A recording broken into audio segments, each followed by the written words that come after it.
Beloved of God, spend a few moments here in devotion together on this Wednesday, towards the end of January the 26th today. We're invited to the Gospel of Luke, and so if you would like, let's find our way to the Gospel of Luke. Nancy, my friend and colleague, was so excited last week to have a Psalms Friday, and so I just peeked, and she gets another one this week. So this devotion writer is exciting her. She gets to experience that with you all. But today we'll turn to the Gospel of Luke here, chapter 21. So if you find your way there, we'll read a little bit here together, and it will be good and grounding for our day. Shall it? Luke 21, verse 10. We'll start. Read along if you'd like, or simply listen here in devotion.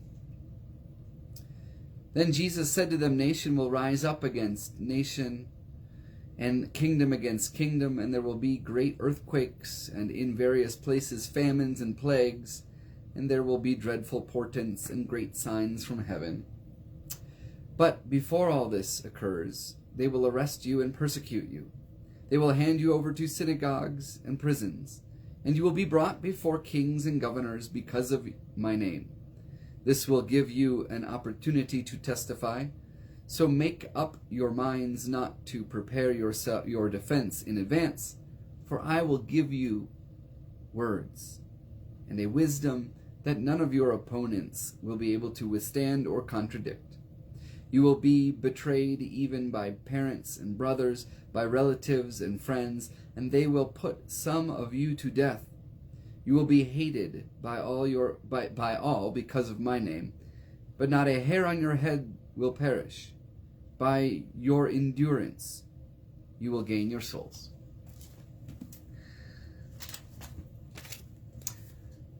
The Evening News is the title of our devotion from Christ in Our Home. It invites our focus to the 11th verse that we shared. There will be great earthquakes, and in various places famines and plagues. Let's hear our devotion together. Today's reading comes from the Gospel of Luke, but it sounds like it could also be a headline ripped from the Evening News.